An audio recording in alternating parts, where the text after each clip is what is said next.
আর কথা হলো পরিষ্কার, আমরা আহলুস সুন্নাত ওয়াল জামাত। অশান্তি প্রিয় নাকি শান্তি প্রিয়? আরো বড় করে কি প্রিয়? আল্লাহর ওলিরা মায়ের খাইছে কিন্তু মায়ের দেয় নাই। এই জন্য আমার আজকের বেলায়েতের ওয়াজের ভিতরে এতটুকু বলবো, ওলি আল্লাহ দুই প্রকার। কয় প্রকার?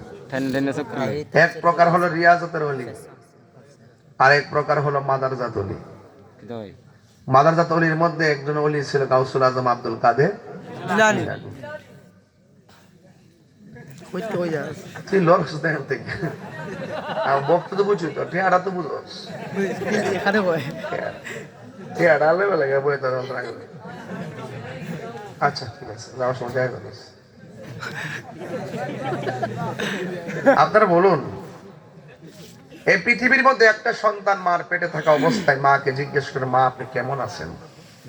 মা বলে, বাবা রে ভালো আছি। পেটের ভিতরে বাচ্চা মার সাথে কথা কয়, বাচ্চাটা কি সাধারণ? এখন প্রশ্ন করবেন, তাইরি হুজুর, যেই সন্তানটা পেটের ভিতর থেকে মাকে ডাক দিয়ে কয়, আম্মা কেমন আছো? মা ডাক দিয়ে কে, বাবা রে ভালো আছি।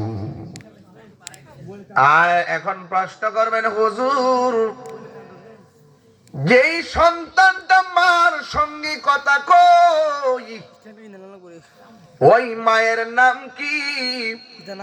ওই মায়ের নাম হলো হযরতে মরিয়ম। সন্তানটার নাম কি? ওই সন্তানটার নাম হলো হযরতে ঈসা রূহুল্লাহ। মারহাবা কোন গেলে। আবার আর একটা সন্তান আছে, মায়ের পেটের ভিতর থেকে কি করেছে জানেননি? মা যখন হাসি দিয়েছে, সন্তান পেটের ভিতর থেকে হাসির জবাব দিয়েছে। মা হাসি দিয়া বলছে আলহামদুলিল্লাহ। সন্তান পেটের ভিতর থেকে কয় আরহামুকাল্লাহ। ও বন্ধুরি, এখন প্রশ্ন হলো, যেই মা হাসি দিয়েছে মায়ের নাম কি? মায়ের নাম হলো হযরতে উম্মুল খায়ের ফাতেমা সানি। আর যে সন্তানটা মার পেট থেকে হাসির উত্তর দিয়েছেন, তার নাম হলো হুজুর আব্দুল কাদের জিলানী। যেই সন্তানটা মার পেটের দিকে হাসির উত্তর দেয়, তিনি কি সাধারণ নাকি অসাধারণ? তিনি দুনিয়াতে আইসা রিয়াজত কইরা ওলি হয় নাই, তিনি ওলি হইয়াই দুনিয়াতে আগমন করেছেন। কথা কোন ঠিক কিনা? এটার নাম হলো মাদারজাত ওলি। বুঝতে পারছেন? মাদারজাত ওলি। দুনিয়াতে আসার পরে মার স্তনের মধ্যে মুখ লাগাই নাই। জিজ্ঞাসা করা হলো, কেন দুধ পান করো নাই? কয় করব কেমনে? দিনের বেলা কি রোজা থাকলে খাওয়া যায়? এই জন্য রমজান মাস, তাই মায়ের স্তনের মধ্যে মুখ লাগাই নাই। উনি হলো মাদারজাত ওলি, যার নাম হলো হুজুর আব্দুল কাদের জিলানী। প্রাণ দয়াল রে, আর পরীক্ষার সময় নাই, কর জোরে ক্ষমা চাই। শেষের কেয়া না নিলায় আমারে। প্রাণ দয়াল রে, আর পরীক্ষার সময় নাই, কর জোরে ক্ষমা চাই। শেষের খেয়া না নিলায় আমারে। আমার দিন কি এমনি যাবে, লোকে তোমায় কি বলিবে? এই দুঃখ রইল তাহিরির অন্তরে। প্রাণ দয়াল রে, সন্ধ্যা হইল ডাকি দিলে না মোরে। প্রাণ দয়াল রে, গৃহস্থেরা দলে দলে হাঁস মুরগি কতই পালে, সন্ধ্যা হলে ডাক দিয়া লয় ঘরে। কতক্ষণ ঠিক কিনা? প্রাণ দয়াল রে গৃহস্থেরা দলে দলে, হাঁস মুরগি কতই পালে, সন্ধ্যা হইল ডাক দিয়া লয় ঘরে। যার যত পালিত ছিল সকল রে তো ঘরে নিল, আমি একা রইলাম অন্ধকারে। প্রাণ দয়াল রে সন্ধ্যা হইল ডাকি দিলে না মোরে। একটা জবান বন্ধ রাখিবেন না, মহব্বতে মায়ার সুরে বলুন সুবহানাল্লাহ। হাইরে কি দিয়া বুঝাইব সুবহানাল্লাহ গনে রে। হায় হায় কি দিয়া ওয়াজ বুঝাবো? তাইলে গাউসুল আজম আব্দুল কাদের জিলানীকে মানতে চাই কি চাই না? হায় হায় হায় আমার হুজুর গাউসুল আজমকে কেন মানবেন না? আমার নবীর কদম মুবারক হলো সব নবীর কাদের উপরে, আর গাউসুল আজমের কদম মুবারক হলো সব ওলিদের কাদের উপরে। শুধু একজন দ্বিমত করছেন না, গাউসুল পাকের কদম মুবারক সবার কাদের উপরে হলো, হতে পারে, কিন্তু আমি এটা যথেষ্ট মনে করি না। হুজুর গাউসুল আজমের মর্তবা এত কঠিন, যার কদম কাঁধে রাখাটা আমার জন্য যথেষ্ট মনে করি না। গাউসুল পাকের কদম আমার চোখের উপরে। কিসের উপরে? চোখের উপরে। চিৎকার মেরে কি সুবহানাল্লাহ বলবেন না? মুসা ঈসা আয়ুব নবী ইউসুফ আর জুলেখা, আশেক আশেকা লাইলি মজনু, জপে ইসকা ইল্লাল্লাহ, জপে ইসকা ইল্লাল্লাহ। মা ফাতেমা হাসান হুসাইন খাজা ওসমান হারুনি, মা ফাতেমা হাসান হুসাইন খাজা ওসমান হারুনি, শেখ মুহাম্মদ মুহিউদ্দিন আব্দুল কাদের জিলানী, আব্দুল কাদের জিলানী। মুর্শিদেরই ধুলা আমি পরব গলার মালা, মুর্শিদেরই আমি পরব গলার মালা, আখিরাতে পাই যেন তোমারে। বলো আখিরাতে পাই যেন তোমারে। বলো ও গয় আমার বড় পীর, পীরানে পীর দস্তগীর, গয় আমার নেপীর দস্তগীর, নয়ন জোড়াই তোমার দিদারে। বল নয়ন জোড়াই তোমার দিদারে।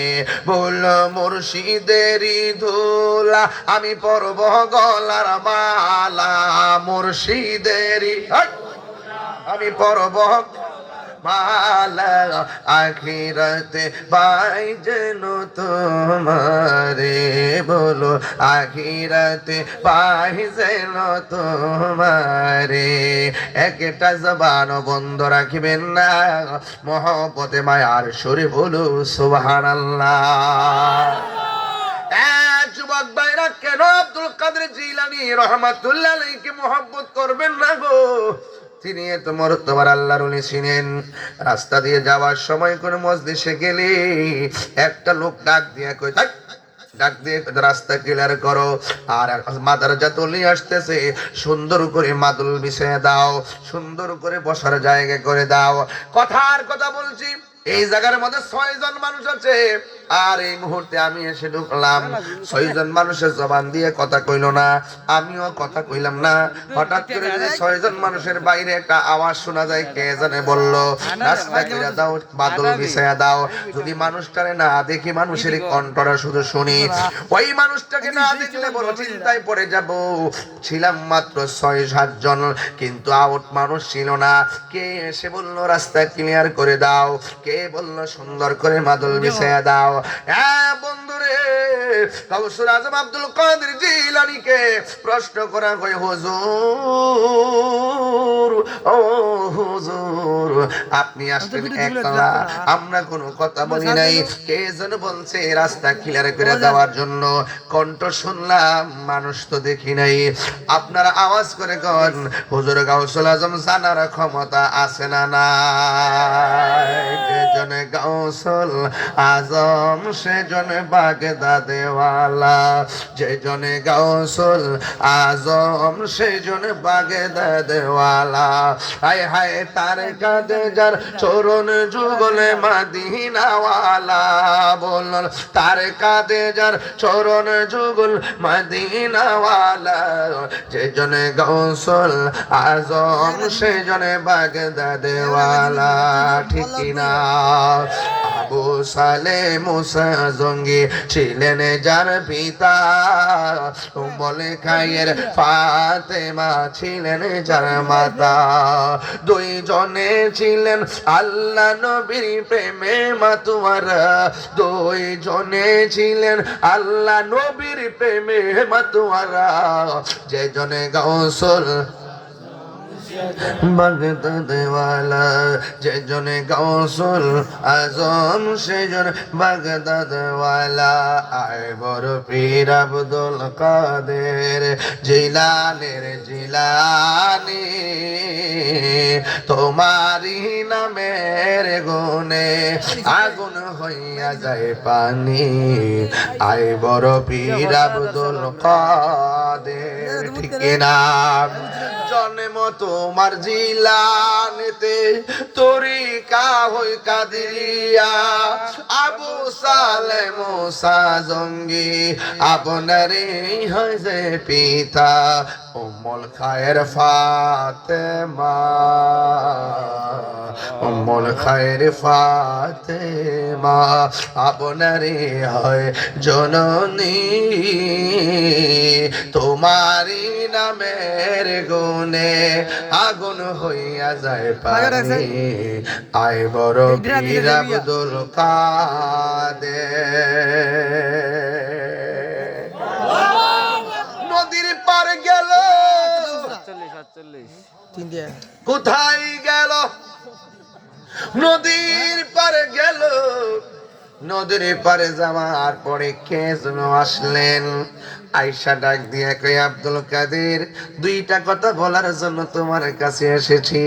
এক নম্বর কথা হলো এখানে তুমি বসে থাকবা, দুই নম্বর কথা হলো আমি যতক্ষণ বলবো না এখান থেকে নড়াচড়া করা যাবে না।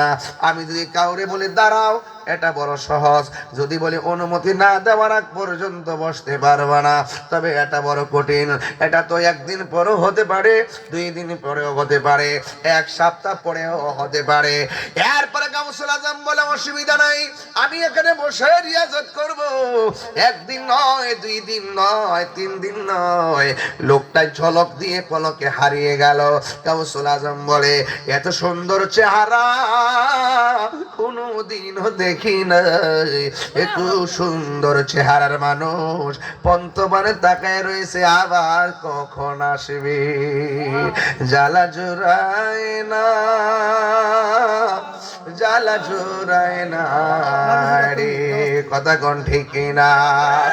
ওরে ভেতরে লাই গাছে আগুন, পানি দিলে নিবে না, জ্বালা জোড়াই না, জ্বালা জোড়াই না রে, প্রেম হাসায় প্রেম কাদায় রে, বাজান জল দিলে নিবে না। বাজান আপনাকে ঘুমে ধরতেছে? আমি কি উঙ্গাই নামাজ শুরু করছি নাকি? আসলে উঙ্গাই নামাজ শুরু করছি, মাগরিবে ঘরে মাহফিল করছি নবীগঞ্জ, আর একটু আগে করছি পুরান বাজার, আবার রাত্রে আবার একটু যায় এক সাইডে যায় একটু ওয়ার্কও করছি। বাজান মামার কিছু কাজকর্ম করণ লাগে বাজি। ও বাজি, তাহির হুজুর তো 22 বছর ধরে আপনাদের সাথে সংসার করতেছে। তাহির হুজুর কি 22 বছর ভিতরে আপনাদের সাথে কোনো কষ্ট দিয়া কথা কইছে? সারা জীবন হাসতে হাসতে মনের মাধুরীতে মিশতে মিশতে আপনাদের মাঝে আবার আমার বিচরণ এই ভালোবাসার জায়গা থেকে একটি কথা বলবো, আপনারা সুন্নি জামাতটা একসাথে থাকবেন। রাষ্ট্রযন্ত্র আমরা আব্বা ডাকতে বাধ্য হবে।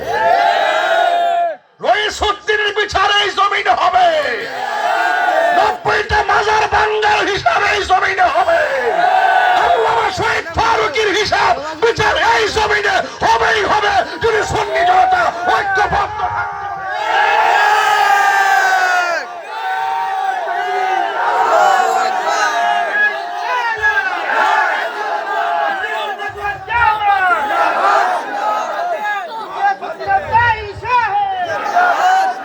বসুন আমার ভাইয়েরা, আমাদের দেয়ালে পিঠ থেকে গেছে, দেয়ালে পিঠ থেকে গেছে।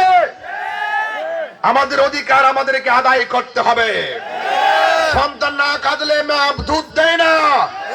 একটা কথা মনে রাখবেন, আমাদের অধিকার আমাদেরকে আদায় করতে হবে, লড়াই করতে হবে, সংগ্রাম করতে হবে, ঐক্যবদ্ধ অবস্থান জানান দিতে হবে। এই রাষ্ট্রযন্ত্র আহলে সুন্নাত ওয়াল জামাত 65% সুন্নিদেরকে মাইনাস ফর্মুলায় রেখে ওপেনে গোপনে চক্রান্ত করে এই দেশের সার্বভৌমত্বকে বিনষ্ট করার জন্য যারা 65% সুন্নি জনতাকে মাইনাস করে বৈষম্য সৃষ্টি করেছে, এই বৈষম্যের দেয়াল ভেঙে টুকরা টুকরা করে দিতে হবে। সেই আন্দোলন ইনশাআল্লাহ মাধবপুর চুনারঘাট থেকে শুরু হবে। মাধবপুর চুনারঘাটের 20 বাষ্প ইমানের চেতনার আওয়াজ সারা বাংলাদেশে প্রকম্পিত হবে। বাতিল অপশক্তির দুর্গে আগুন ধরবে। কথা বলেন ঠিক কিনা? আমার ভাইয়েরা, আমরা আল্লাহর ওলির প্রেমিক। কথা বলেন ঠিক কিনা? আমি পরিষ্কার ভাষায় বলতে চাই, সুন্নিরা আর বিচ্ছিন্ন থাকবো না। যুবক ভাইয়েরা, ডাক দিলে কি পাওয়া যাবে? হাত তুলে বলো, ডাক দিলে পাওয়া যাবে? আমার কি আপনাদের কাছে সম্মানের অভাব আছে? আমার পক্ষ থেকে আপনাদেরকে ভালোবাসার কি কোনো গ্যাপ আছে? এরপরে এত চিল্লাই কেন? এরপর আমরা অনেক স্বপ্ন দেখি কেন? একটা মাত্র কারণে, আপনার দরবারে যদি মুরিদ থাকে 1 লক্ষ, নট কাউন্ট।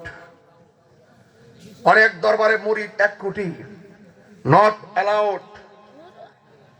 অনেক দরবারে 10 লক্ষ, নট অ্যালাউড। হয় কেন? রাষ্ট্রযন্ত্র কাউন্ট করে না। রাষ্ট্রযন্ত্র কাউন্ট করে কাদেরকে? দল আছে, কর্মী নাই, কিন্তু বড় বড় চাপাবাজি করতে পারে। রাষ্ট্রযন্ত্র তাদেরকে নিয়েই এই দেশের সাধারণ মানুষদেরকে ধোঁকা দেয়। এই জন্য আমাদের সকলকে ওই প্ল্যাটফর্মে অবস্থান নিতে হবে, ওই জায়গায় আমাদেরকে যেতে হবে। এই জন্য আর খানকাই বসে থাকার দরকার নাই। আমার কিন্তু অনেক মাহফিল জানুয়ারি, ফেব্রুয়ারি, মেরাজ, পুরা 26 সাল তো মাঝখান তো 2-1 মাস, বাকি 9 মাস লেখা। ফেব্রুয়ারির 12 তারিখ পর্যন্ত আমার প্রায় 190টা মাহফিল। এই 2.5 মাস লেখা আছে, এখনো লেখা আছে। এই মাহফিল গুলো আমাকে আপনারা যেভাবে স্লোগান দিচ্ছেন, সমর্থন দিচ্ছেন, মাধবপুরের মানুষ কেন্দ্র জোটের কাছে যেভাবে আমাকে চাচ্ছেন, জোট আমাকে এখানে দেওয়ার জন্য যে পরিকল্পনা হয়তো গ্রহণ করছেন, আমিও আপনাদের যে প্রেমের ফাঁদে, আমিও আপনাদের ভালোবাসার বন্ধনে যেভাবে আবদ্ধ হতে চলেছি, এটা কিন্তু সম্পদের জোরে না, এটা মদিনাওয়ালার প্রেমের জোরে। এটা অনেক শক্তি, এটার অনেক শক্তি। কথা বলেন ঠিক না? আমার ভাইয়ের, আমার না আস্তে প্লিজ কথাগুলো বোঝার চেষ্টা করবেন, কথা বোঝার চেষ্টা করবেন। আমরা কি 2 না 1? আমি একটু রাগ করলে, আমি একটু চেতনা দিয়ে কথা বললে মাঠ গরম হয়ে যায়। আমি কখনো নরম, কখনো গরম। আমার চোখের ভাষায় একটা শাসন আছে। খুব সহজে যত আপনি যাই হন না কেন, আমি যখন আপনাকে হাসি, আপনি হাসেন, আমি কাঁদলে মাঠ কাঁদে। চেতনা জাগলে, চেতনা নিয়ে কথা বলে মাঠ উদ্বেলিত হয়। এটার নাম ইসলাম। এটার নাম কি? ইসলাম। কখনো খানকায় তসবিহ জপবে, আবার ঠিক ওই ধার্মিকের হাতে প্রয়োজনে তলোয়ার উঠবে। তবে কথা একটাই, আমরা দুই থাকবো, এক থাকবেন। আমি কি বলছি? মাধবপুর